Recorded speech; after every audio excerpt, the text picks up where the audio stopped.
Welcome, everybody, to another episode of Pointed in the Right Direction Book YouTube, of which it goes along with my book, Pointed in the Right Direction.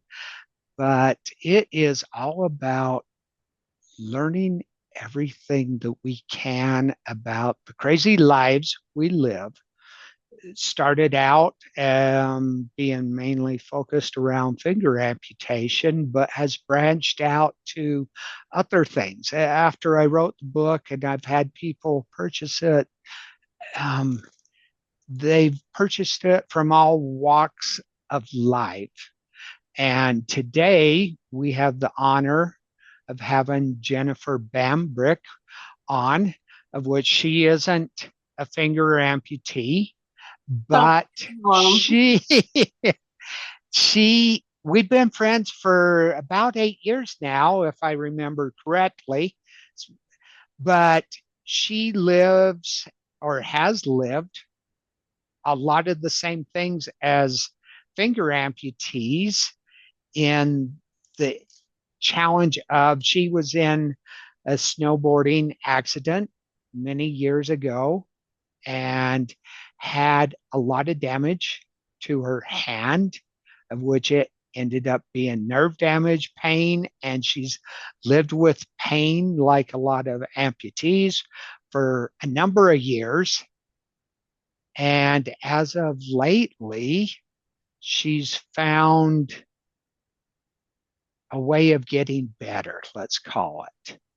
And it doesn't happen overnight. The one thing we all know is there's no magic pill out there for us. It takes a lot of work and it is every day working at things. So I welcome Jennifer, and let's hear your story from the beginning and also all the things that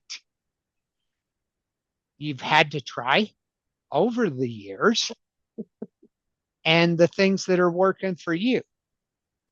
yeah, absolutely. Well, from the beginning, so like Jeff said, my injury happened. It was a snowboarding injury, and it was actually 15 years ago. So, this is 15 very, very long years for me of what it's been. So I was not a snowboarder. I did not snowboard. It's the second time in my life I'd ever gone snowboarding, actually, in all honesty. I very frankly and honestly with people, I was trying to save the wrong marriage. So I was not in a good marriage. And I had made the choice that I was in the marriage. I had married him and I was going to do everything I could to try and save that marriage, if that was the right way to do it or the right thing to say. Anyway, so I went snowboarding with him, trying to, just spend time together, rebuild the friendship, whatever, yada, yada, another time, another place. But I fell and broke my wrist really, really severely. So it was kind of one of those, I've broken bones before. I grew up as a competitive gymnast, so I know what broken bones feel like. And so I instantly knew it was broken and I was going to be in the OR. And then the next one was get your crap together because you're going to puke, pass out, or both on the side of this mountain. And that's not happening. So I got myself together and composed and eventually got up and did the really stupidest thing ever. And I snowboarded the rest of the way down the mountain. And then, went forward from there. So injury, I had 4 different breaks in my wrist, right around the wrist area, the wrist joint. So my radius, the bone right off of your thumb, I shattered it. Basically, my orthopedist set into a puzzle. It was quite complicated to put it back together. And then I had what's called a compressed fracture.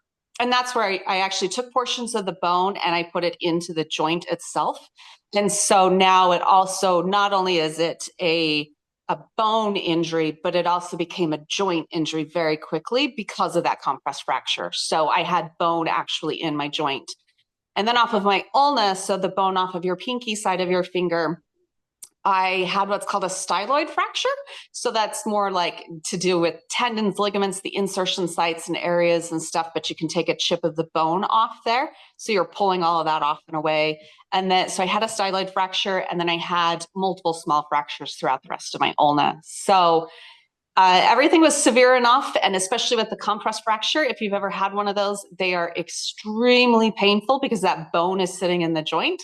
And so they wanted mine out as soon as they could get it out. And so I was in the OR the next day having the everything repaired that they knew of at that time. So it was a pretty crazy surgery to be able to have that done. So that's kind of the initial. I don't know if you have any questions with any of that.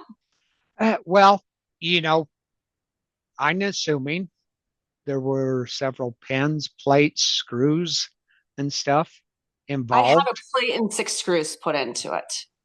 Okay, Yeah. you Yeah. go. To fix the shatter, it was a plate and 6 screws.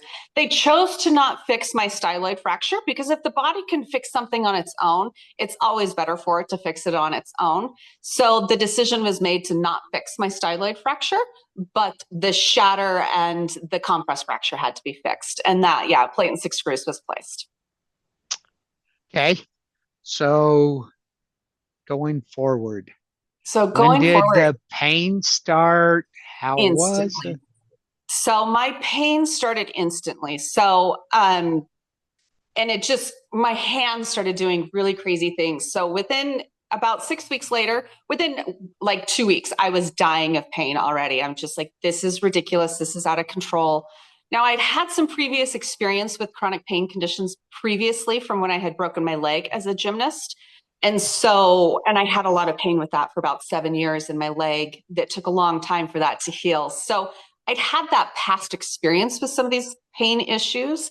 So they did choose to start kind of treating mine pretty aggressively and taking it very seriously because of that experience of pain before. Um, Within 3 months, they were diagnosing my arm with complex regional pain syndrome. So if anyone is familiar with CRPS, you know that is virtually unheard of. Like, we don't diagnose this right away. It can take months, years. I mean, some people, it can be up to 2 years before they'll diagnose complex regional pain syndrome. And mine was being diagnosed within 3 months because of the severity of the pain and all of the discoloration that I was having in my hand. So within 3 months, I mean, it was already blue, purple, the swelling was there, all of the pain symptoms were there of everything that you get with it, the hot burning pins and needles, just the crazy discoloration that you get with it all. So they started aggressively treating mine very quickly with PT because I was already in PT. I was starting to have so many problems so quickly. They pulled my cast and I was in PT within 2 weeks almost, I think is about what it was, because there was just so many issues. They're like, we're done, we're finished, just get into PT. So I was already in PT. I had my corporal tunnel release done. And then, yeah, within about 3 months, I was diagnosed with CRPS. They started aggressively treating it with medications. I didn't respond to any of the meds, didn't like how I felt on them, just all of the negative side effects I had and none of the positive. There was no relief from any pain ever. So within 9 months, I had had a spinal cord stimulator implanted into my neck to be able to help with the pain, which is pretty crazy that it was implanted within 9 months from date of injury to implant. It was about 9 months. So yeah, pretty crazy, very intense. And the pain just continued to get worse and worse and worse, actually. So tell us about the stimulator. Is Mhm. it like uh, it shock, or what exactly does it do?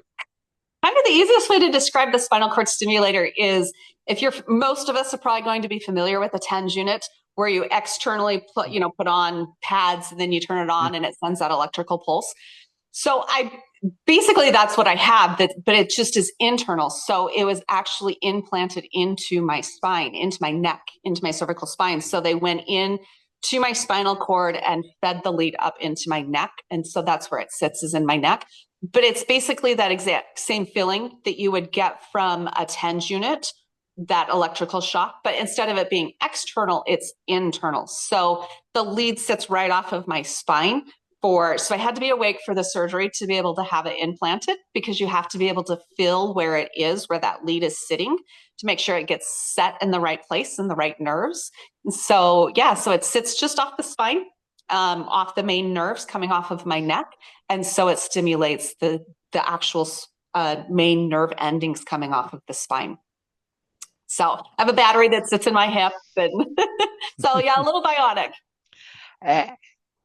And so my thought, is it sitting there pulsating all the time?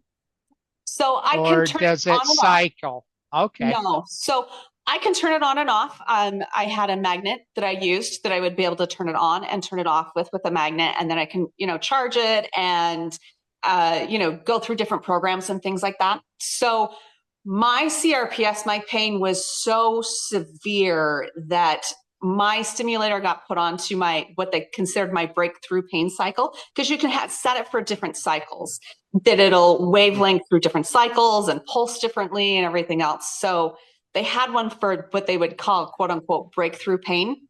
So those really, really intense days, those horrible days of just like, I'm dying, I can barely function. Mine got left on that setting. So I always had mine on my breakthrough pain cycle setting, and it was set as high as I could possibly have it. So, because I can turn up the intensity, I can turn it up, I can turn it down, just like with this a TENS unit, you have that ability to control that. So I had that ability to control all that. I actually had to work with the company, with my rep from the company to say, okay, this isn't working and I need more. So we actually had to sit down, they had to play with it and give me more power, basically, to be able to turn it higher. So pretty much since the day that my stimulator got implanted, it got put onto the highest setting, my breakthrough pain cycle, and that is where it stayed. I would turn it off at night because the stimulation of it would just drive me up a wall and keep me awake.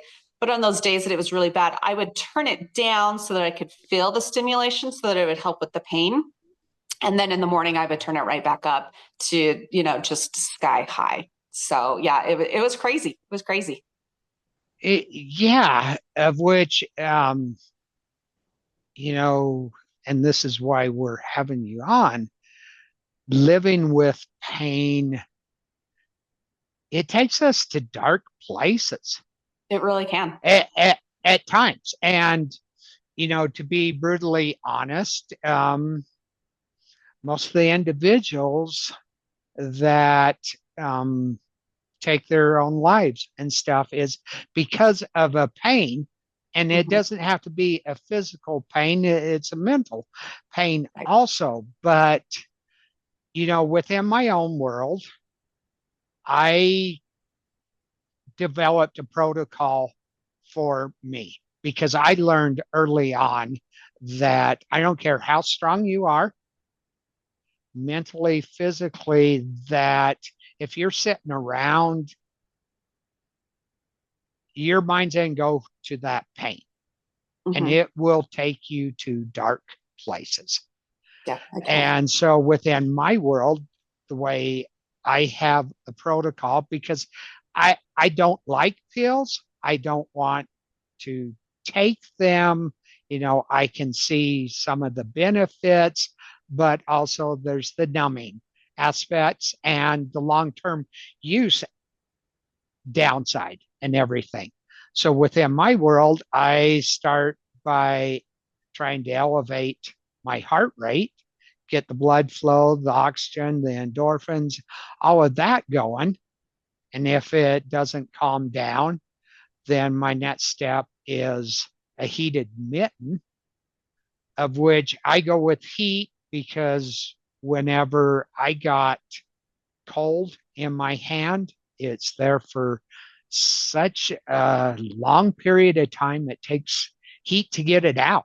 I mean, here we are.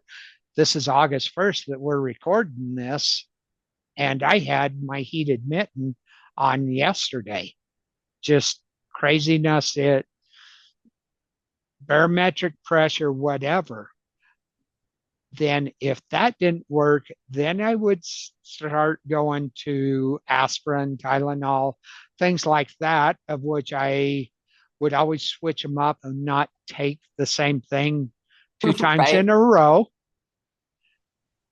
And as a last resort, I went to my Lyrica.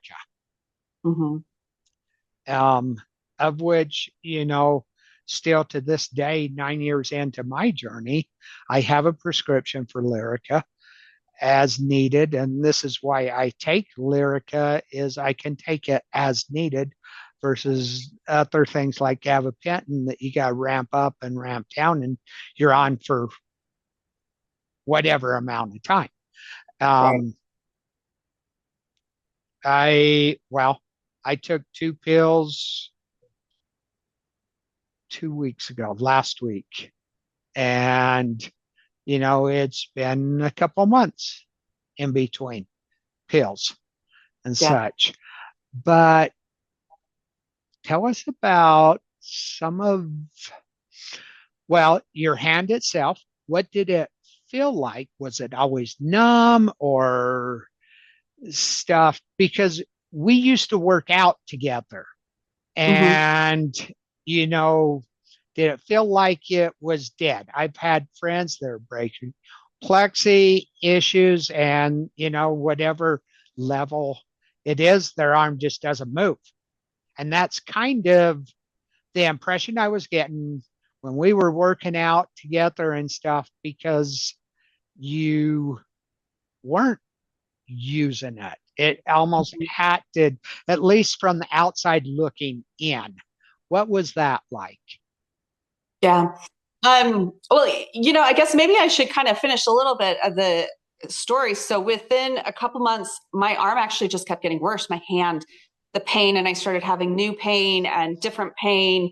And for a while, for months, we just kept saying, you just have CRPS. You just have CRPS. And I finally had to look at my orthopedist one day and say, something is wrong. Like, this isn't just the pain of the CRPS, the numb, the tingling, the burning, the nerve pain. There is something wrong. And finally, I ended up having to have a contrasting CT scan done because I couldn't have an MRI because of the spinal cord stimulator.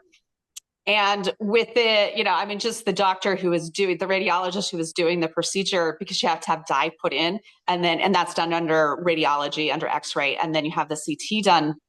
And he's like, oh, yeah, you have major damage still in your wrist and in your hand. Like, there's still a lot that's happening and going on. No wonder you're in so much pain.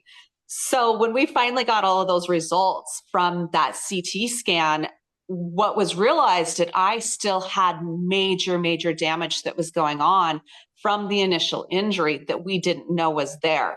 And then I had a secondary issue that had happened when my radius healed. Instead of that bone healing to the length that it was supposed to be, it actually healed down. And so I had lost bone. And then the head of the bone itself, where it was sitting, had actually dropped anatomically. So my orthopedist sent me to a specialist who was familiar with my case because he had been being consulted. And he sat down and looked at my CT and he was just like, oh my gosh, like, this is not good. We're in trouble. So we were initially thinking about 3 millimeters of bone grafting that they were going to have to do. My TFCC was going to have to be repaired and, just whatever cleanup work they were going to have to do once they got in there. So decisions were made. At first, they were going to use artificial bone. And I looked right at my orthopedist and I said, I'll reject that. And he's like, so we're not using artificial bone. So we decided to take the risk of taking bone grafting out of my hip, which, having had all of these chronic pain conditions previously in my past, plus the current one, it was definitely a risk to take my own bone. But we decided that that risk was worth taking, and it was a better risk than saying, hey, let's do artificial bone, and I reject it, and then we've got to go back in and redo surgeries or whatever. And then halo just kind of wasn't an option. And so we chose to take bone out of my hip. Well, once we got to the OR, it wasn't 3 millimeters of bone grafting that I had to have placed. It was 10. The head of the bone had significantly dropped further than they were anticipating. My TFCC wasn't just torn, it was shredded beyond belief. Every single joint capsule was shredded. And then, because my radius was shorter than my ulna, which anatomically it should be the opposite, your radius should be longer, I was sitting bone on bone in my ulna up on top on my wrist. So I had a significant amount of arthritis that had already formed. I had arthritis from the compressed fracture. So all of that repair work had to be done. So I had to have my wrist rebroken and the bone grafting put into it and all of the repair work done to the tendons, the ligaments, the joint capsules, and everything else. I laughed with my orthopedist. I asked him the next day, I had to go in and see him because I was in his office like 3-5 days a week for months on end after this surgery because of the severity of the surgery. And I had asked him, I said, so how many screws did you put in? And he started looking at the x-rays and counting, and he's like, 9, 12. Jen, I don't remember. It's probably 11, 12 screws that are sitting in your wrist now. It just better never move again. I put so much hardware in your wrist. The only goal at this point is that it doesn't move again. So whatever hardware is sitting in my wrist now was enough that it hasn't moved again. So it did keep it in place, and the bone has stayed where it's needed to stay. So, a major injury became an insane, crazy injury for me. Now, with all of that, part of what happened is that I lost the mobility in my wrist. And no matter how hard we worked, what we did, and especially after that last reconstruction, it became very clear that I was not ever going to have a full functioning wrist ever again. So I can remember there was one day I was sitting in my orthopedist's office, several weeks out. I was a couple months outside of the surgery. And I had told him, I said, well, I'm really lucky that, this injury wasn't worse. This could have been so much worse than what it really was and what had happened. And, so trying to be the super optimistic, positive one. And my orthopedist just finally looked at me and he said, enough. You need to step back and realize what you have. He said, you have a disability, you have a life-altering, life-changing injury, and you will carry this for the rest of your life. And you need to deal with that. You have a complicated injury from what I had done the day I broke it, then how I healed and all the repair work that I had to do. And he said, then on top of it, you have an extremely severe and completely uncontrolled case of complex regional pain syndrome.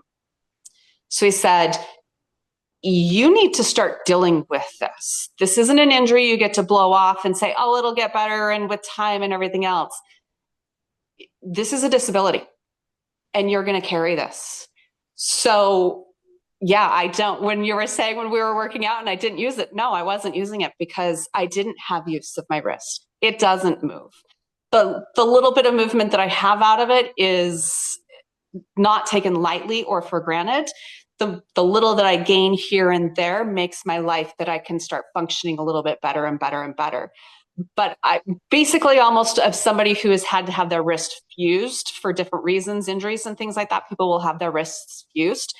Mine isn't technically fused, but I don't have the movement of the joint and the use of my wrist at all. So that movement is very, very, very limited for me. So when I am working out, when I am living life, I don't have that ability to move my wrist. It's very limited in that movement. So that was an accurate observation of not being able to use it. So, that was a lot to be able to deal with and to be able to confront and face is that disability and what that is and what that does to you and for you. And that's very true. So much of, I call it our animal instinct and stuff, goes off of size dominance and everything. Mm-hmm. And society in general look at hand issues and stuff as a small, minor thing, of which the most used limb on your body is your hands and fingers. Yeah. Which throws it into that critical thing. Mm-hmm. I want to say I feel a lot of the same things as you're describing and stuff in my own way, where I only broke one bone in my wrist in my accident, but it was like I stuck my hand in a blender. Mm-hmm. And had all the tendons, ligaments, and everything tore loose.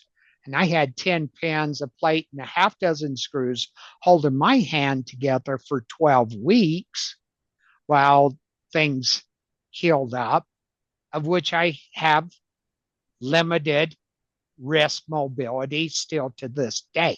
I've gone through a lot of hand therapy, OT, and Mhm. everything, trying to gain back that mobility. And, we're in Connect a little bit more going forward. We need to get closer and work together. I need to learn some of the things you're doing to get yours back. I've watched your videos and everything, and we're traveling down similar pathways and stuff Mhm. and work together. So, a couple of years ago, you found some new doctors and stuff and started changing up your protocol, let's call it, as to what things you were doing. And it made some changes within your life also, correct? Yeah, yeah. So, I got to the point with my CRPS, it was so severe and nothing that any doctor did helped, worked. Um, and I just walked away from all of it. Right. I mean, I kind of literally just said, thanks, but I'm done. Nothing that you guys are doing is working and helping. And I'm just going to go live my life. When my doctor diagnosed me and said, you need to deal with this disability, one of the things that I promised myself when I kind of stepped back and said, okay, hit that brick wall, let's deal with the brutal honesty of reality of life. And now what am I going to do? I I really had to sit down with myself and have some really deep, intimate conversations with me. And one of the things that I did, and I promised myself, is that no matter how bad it got, no matter what happened and what would transpire, not knowing what was going to happen and transpire, right? But I made a commitment and decision with myself that I was never going to stop living my life.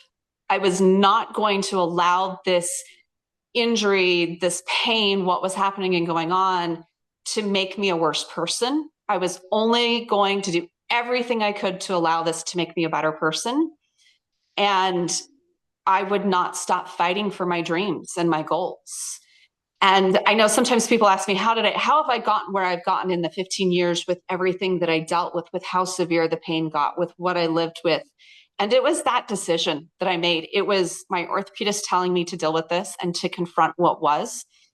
And then it was that decision that I was going to live my life and I was going to pursue my goals and my dreams. And in doing all of that and pursuing my goals and my dreams and health and nutrition and fitness, I started dreaming new dreams. Even I started CrossFitting, which I grew up as a competitive gymnast. So for me to find CrossFit was kind of sort of easy, I guess. We tend to do that as gymnasts. We find that sport. And I dove into it just headlong and went for it. And I learned all the Olympic lifting with one arm. So I've never done snatches or cleans and jerks and stuff with two hands. So I don't even have that background to be able to say, like, well, I knew what it was like to do this. And then I learned, no, I learned how to Olympic lift with one hand. I began CrossFitting with just the one hand. The harder part for me in that CrossFitting journey was all of the gymnastics movements. Having been a gymnast, it's like, well, I can do this. And you're like, actually, I can't do that anymore. And that was definitely very emotional to have to deal with all of that kind of issues and things like that. But that goal, that dream that I was not ever going to stop dreaming and living my life to the best of my ability, despite, being at a 10 on the pain scale, despite basically losing all use and functioning of my left arm because of the CRPS, the freezing cold, the hot burning pins and needles, just all of it. Every step was bone shooting pain. I couldn't even touch my own hand. My CRPS was to the point it was so severe. Not only did I not allow anyone else to touch it, you didn't come within 3 feet of my arm. Because if you were within 3 feet of my arm, I was screaming bloody murder from hell, basically. But I couldn't even touch my own hand. It was so severe. I couldn't even do it. And doctors were just like, well, you can touch it. And I'm like, no, I can't even touch it. So I was basically at a point that my arm was pretty well much dying. And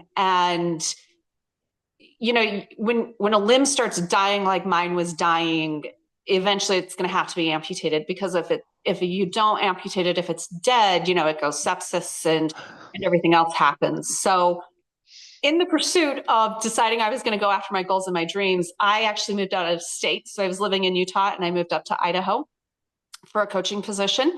And in that gym, I found a chiropractor, a functional chiropractor. And I eventually started working with him, and he started doing some testing and looking at my arm. And he was just like, oh my gosh, like this is just insane. He's like, help me, but don't touch my arm, help me, but you can't do, I mean, I just kept it guarded all of the time. And anyway, I started working with him as a functional chiropractor and what he does. And really, at the end of the day, Jeff, I have nothing else to be able to say other than the fact that a really good friend had been brought into my life out of kind of nowhere, somebody that I met, another friend, and this doctor. And I had a miracle. And there's basically nothing else to be able to say of what happened. I chose myself in a way I had never chosen myself. Yeah, I chose to pursue my dreams and my goals. But there came this point, this day, that I just said, I don't care what happens. I don't care about anything else. What anybody else says, what anybody else thinks. I'm choosing myself. And I chose myself. And I chose to say that there was a good God. This friend of mine kept telling me, Jen, there's a good God. Like, it doesn't just have to be horror and hell and evil and this God that hates you, right? There's a good God. And so I made that choice that that's what I was going to choose. I wanted to find this good God. I wanted a good life. And I was going to choose myself no matter what happened. And I took a huge, big, deep breath. I can tell you I switched nervous systems. I got out of that fight or flight nervous system and into the healing nervous system for the first time. I forgave myself at a level and a way I had never forgiven myself. I just went through a whole process. I'm almost, you can say, that mental, emotional, that spiritual process of letting things go. And I had a miracle and my arm came back to life. So my arm was dead. We were doing different electrical work on it and with it, just trying to get some life and energy back into it. And nothing was going, nothing was moving. Muscles should be firing and you should be seeing movement. And it was just completely dead. And it was about 9 days after I had made this choice to choose myself. I was doing some of my therapy, and all of a sudden, like, we started seeing the littlest, smallest, tiniest movement of muscles up in my fingers, right underneath my knuckles. And it was just that hair on the back of your neck stands up, not in the bad way, but in the good way of something good. That, oh my gosh, like my hand just came back to life. And it was a literal, it came back to life. It was dead. I had no color in it. I started having very little feeling because everything was dead and dying. And I started feeling, but that journey, so it was about 21 months ago now at this point is when that miracle had happened. And so it's just been from there now using all of these different modalities that I've been using to be where I was, that it was dead and it was dying and I was losing it, that muscles started barely moving, to now, 21 months later, I have not full use of it. I'll never have full use of my hand again, but I can cut my own fingernails now. I'm able to start cutting my own food. I can wash my hair and not bawl and cry and scream and not be able to function for the next 2 weeks. And then you're washing your hair again 3 days later, right? Type of a thing. So, I'm gaining use of it. I'm gaining mobility. Like I can touch my finger, my pinky and my ring finger together with my thumb. And I couldn't do that for 15 years. And I can do that now, type of a thing. So mine was really nothing short of a miracle that had happened. And then putting in the work and doing the work of the regrowth.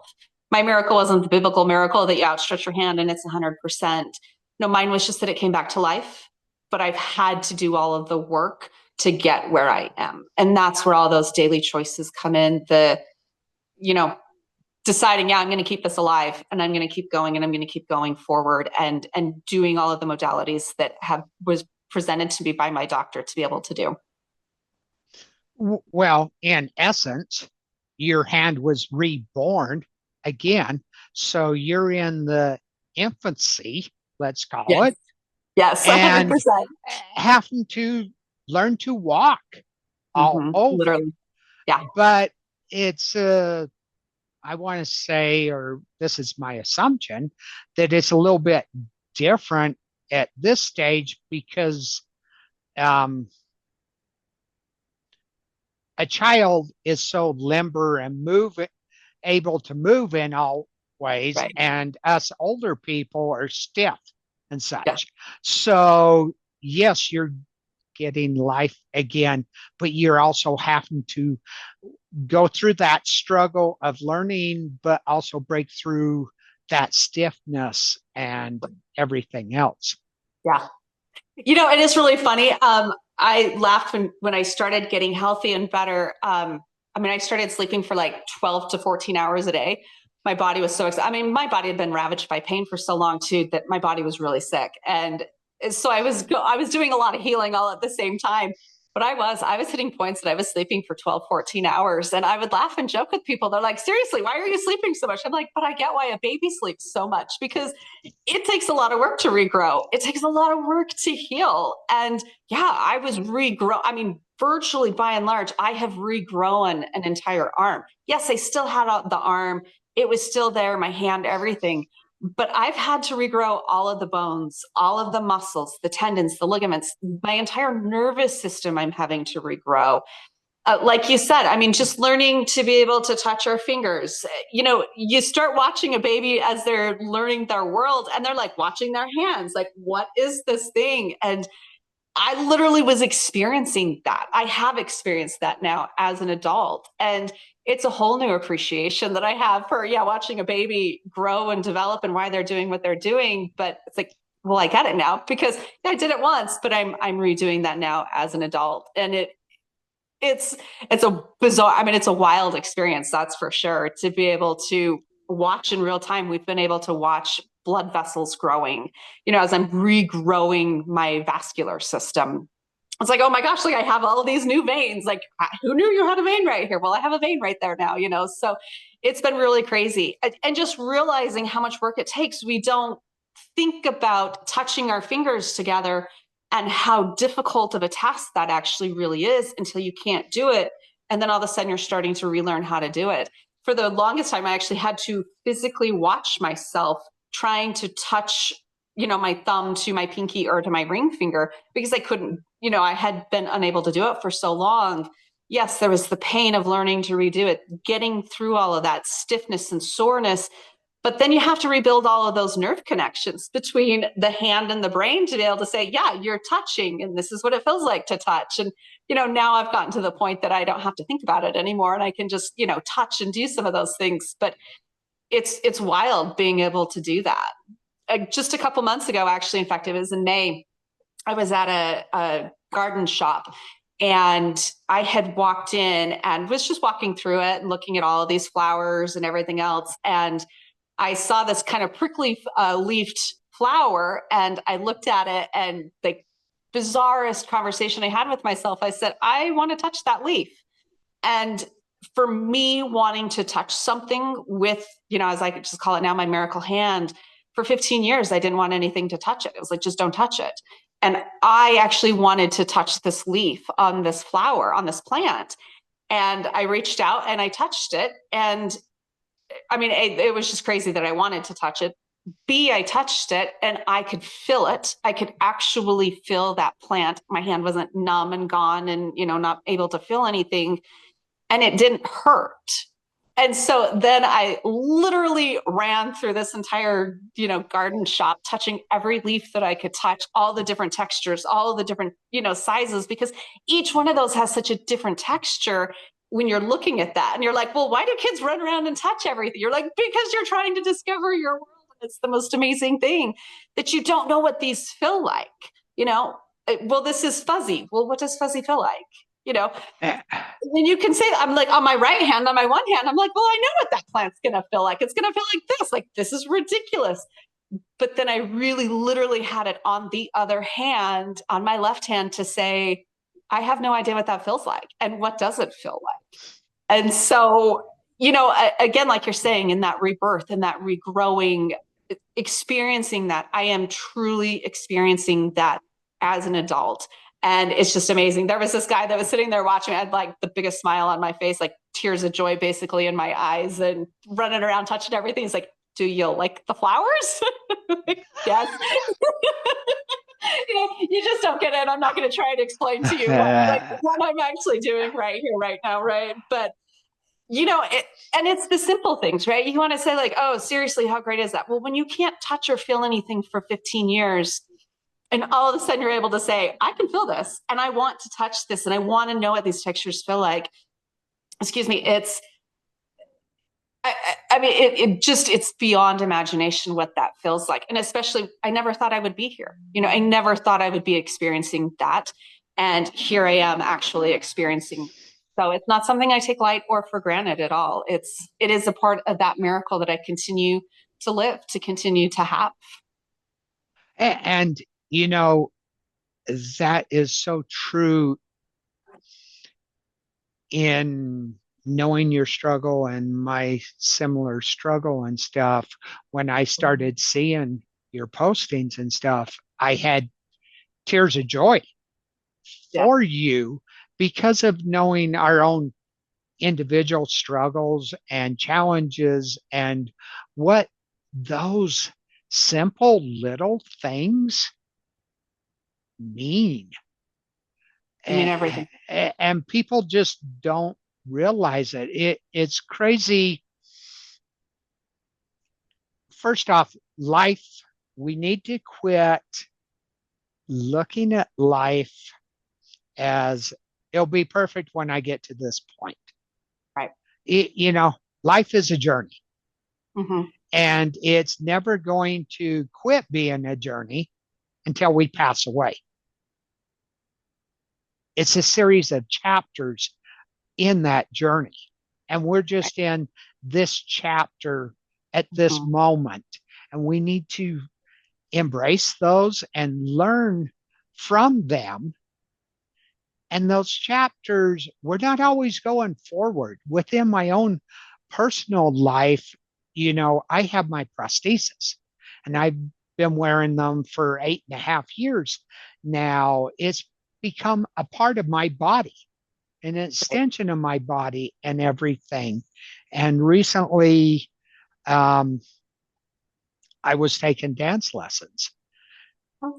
And I came to a point where it's weird how things affect us and stuff, but I realized subconsciously my prosthesis was affecting my timing and rhythm within dance. And I took it off. Yeah. And that timing and rhythm improved. But also at that point in time, this had become an extension of my body, a part of me and everything. And when I took it off out in public and everything, all of a sudden I was standing naked in front of everybody where they could see me. And it's those weird things that, unless you're living it and stuff, you just don't realize it. But we need to tell our stories so that we can spread that knowledge to everybody and help, possibly help someone else that's having the same challenge or similar challenge to what we're going through and stuff. So going forward, what are your goals and such, and aspirations and timeline a little bit? Any ideas? So, really my first goal is just keeping my arm alive. I think there's some of those things that you realize, yes, I had that miracle and I've done all the growth and I've done what I've done so far. But that also does continue to be a daily choice. Those mindset shifts that I've made, those perspective shifts that I've made, the spiritual work, the mental, the emotional work that I've done, those are also things that you have to continue doing to be able to sometimes maintain some of those things. Because it's easy to slide back, to be like, oh, I'm good, and you slide back, right? So it's that continued daily choice to say, how do I continue to make my life better each day with everything that I have. So number one goal is definitely to keep it alive. The second thing, I mean, we're at a point, I know my doctor and I have had several conversations about this, that it's just like, we're really in no man's territory here. That I had this miracle, that this happened, is just mind blowing. What I have gained, what I'm able to do with it now is just, I mean, it's astounding. My doctor will just be like, you blow my mind all the time. You know, several weeks and all of a sudden you're doing something different. And then we're talking and we're doing, he's like, wait, you could do that now? And I'm like, yeah, I've been doing it for a little while, you know? So we don't really know what I'm going to gain or how much I'm going to gain. And that's a part of the unknown, but that's also part of the beautiful part of this journey, right? Is sometimes we don't know. And we can have goals and we can have aspirations and we can say, well, I would like to be able to do this. Am I ever going to be able to do it? We don't know. Will I maybe be able to exceed it? Maybe, right? But it's also keeping those realistic understandings of what I did, the severity of the injury in and of itself, and, you know, the damage that has been done. So it's about, how do I push those limits and how do I continue to live my life to the best of my ability within all of those confines, but also not keeping myself stuck in a box of like, well, this happened, so I'll never have use of it again. That's not what it is. It's how much use can I gain? What can I gain? How can I gain it? And then how do I maintain that? And we don't know yet. You know, that's part of the fun of this journey for me is what am I going to be able to gain? Who knows? We're going to find out, right? And I get to find out every day what I can do. Right now, I kind of have a goal. I was talking to some friends. I was like, well, maybe one day I'll be able to hold 5 pounds in my hand and carry it, right? Because right now I can't. And so just to say is that, you know, what a great goal to be able to put out there, to be able to begin gaining that strength, that muscle building, different, you know, the different muscles, tendons, ligaments, the bone and everything else that's going to have to be able to be growing to be able to support that. And I know 5 pounds doesn't seem like a lot, but when you couldn't even hold a piece of paper because it was so bad, to be able to say 5 pounds, I mean, that's the world. You know, that's the world to even be able to say that. So other goals are just continuing building that strength. You know, I lost the ability to really take care of myself in so many ways. Like I couldn't cut up my own food. So now it's building that strength to be able to say, okay, I'm cutting up my own food now. I'm doing more and more of the prep work for different, you know, for dinners, for meals, you know, so it's just even those small daily tasks of being able to say, hey, I can do that. How do I continue being able to do it and move forward and go forward? So really, as far as my arm goes, what I'm going to gain, what it's going to do, very open, just continuing to work with my miracle and work with my body and see what I can gain and what I'm able to do is kind of the goals there with that. And from there, it's just being able to help others as well, inspire, whether it's an injury, even mental, emotional issues for people. I mean, we all have our own struggles. There's been so many times I've had friends, you know, in the gym working out or just in life in general, they'll say, Jen, you know, I look at you and I look at what you're doing. And I'm like, if Jen can do that with one arm, if Jen is still pushing and going forward, then I can as well. So it's that inspiration now for others to say, okay, we all have our struggles. I mean, mine's kind of crazy. Jeff's is kind of crazy. You know, some of us have some real big struggles that we've been asked to carry in life. And be grateful that that's not yours, right? Number one, be grateful that that's not yours. But how can you take our stories? How can you see what we've gone through and done and haven't given up and have continued to push forward and made it work? You know, I kind of, when I was doing a lot more on social media and stuff and hashtags, you know, I had come up with one of, it's not I can't, it's how can I? And it doesn't matter if you have a disability, whatever way that is, we all have our struggles in life. I was talking to a business owner and he's like, actually, I love that because in business, you can't ever just sit back and say like, well, I don't know, we've got a problem and it's not working. It's like, no, how do we figure it out? How do we step back and look at the problem and the issue and say, okay, here's the problems, here's the issues, here's where we want to get. How do we make it better?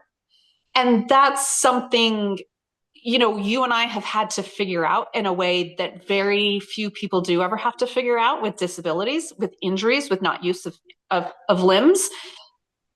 But we can translate that into any other area of our lives as well. And so some of that is, how do you help other people to be able to say, yeah, I don't want to stay stuck. I don't want to be where I am. And if you've done it, then you've shown it can be done. So how can I do it as well? And so that's some of it also to continue forward of here's different modalities that I've learned and I've done, red light therapy and chirotherapy. I do cold plunges and electrotherapy and pulse wave, shockwave therapy. I mean, there's so many amazing therapies that are out there that I've been using that are giving me my life back after 15 years. And I think that's some of what's so amazing about my story is it was so long. This wasn't 3-4 years. This was 15 years and my arm is coming back to life. I'm regrowing it, right? I'm doing all of this after such an extended period of time. And I am using some of these really cool, and they're not necessarily new technologies. They're not. We're just starting to understand them. And how do we help others that maybe you don't have to be in those same situations that I was in? What can we learn from what I am doing and using? And how do we maybe implement some of that earlier and sooner into people's recovery and journey so that you don't end up here? How do we work with the mental, the emotional, the psychological? Because I've had to choose to work with my miracle. I've had to choose to do the hard work on myself to be where I am also. And that's a portion of the journey also is, are you willing to do that? Are you willing to take what you've been through and become better? Hippocrates has a great, I'm positive it's Hippocrates who said, before you start working with a patient, ask them if they're willing to let go of what made them sick. And that's a portion of it. You have to be able to let go of that. And how do we help people to say, yeah, I had to do that. Here's how you can do that. Here's that journey forward. So it's just, how do you help others so that they can live better, more full lives from what I've experienced and gone through? And that is so true. Letting go. Yes. Within my own self, one of the things I do every evening is, and I've learned by doing this within myself, it has helped my mental state. My pain level has also dropped because I believe wholeheartedly in neuroplasticity. Yeah. And what you're sitting there thinking about all day long is what you are getting and everything. So if you're thinking about pain, you are layering that to a degree on there. Yeah. I'm not saying the pain is not real or anything, but I say my blessings, my prayers. I crawl into bed. I count my blessings and don't think the negative stuff, the bills and all the everyday things, the breakup, whatever it be. And then I put on meditation music, and that is how I go to sleep nights. Yeah. And by doing that, it has changed my world considerably. Yeah. There's no standing still in life. If you are standing still, you're going backwards because the world's going forward around you. And thinking back early on after my accident, I accepted that childlike mental framework of, okay, I need to learn what I can still do or how to do things new rather than the bitterness side of things of why is this happening to me and everything. 100%. That mindset shift is so vital. It's so vital. I guess I want to say I'm very lucky, very blessed that I had made that choice and decision so soon, so quickly in my injury that, I was going to do the best that I could. And I was, I wasn't going to allow this to destroy me. And that is some of how I made it through what I made it through, as long as I made it through, with all the pain and everything that had happened, is being able to have that gratitude, is being able to say, okay, yeah, you have to be able to accept the brutal, honest truth too. It's not denial of, yeah, it sucks. And yeah, it hurts. And there are days that I had to sometimes just tell myself, I made it through today. I survived, I lived, I made it through today. And that had to be enough. And, that can be really crazy to live, but sometimes that is where we have to live.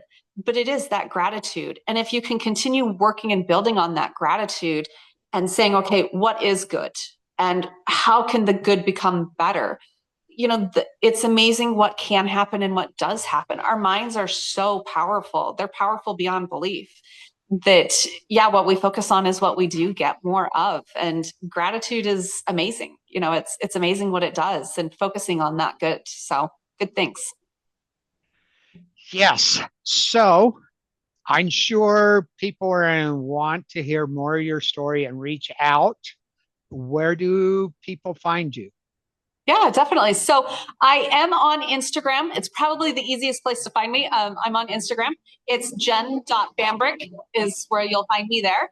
And then I am also on the Book of Faces. I don't get on Facebook as much, but I do get on Facebook as well. So find me on Facebook. That Oh, craziness of Facebook. But I am there on Facebook, so you can find me either way, Facebook or on Instagram. yes. And thank you for everything, Jen. So, We need to get together again before too long and just catch up totally about things. And I got more questions yeah. behind the scenes about my own personal stuff and working together to improve my life. But thank you You're so for welcome. everything. Yeah. And we will talk to you later. Okay. Awesome. Thank you.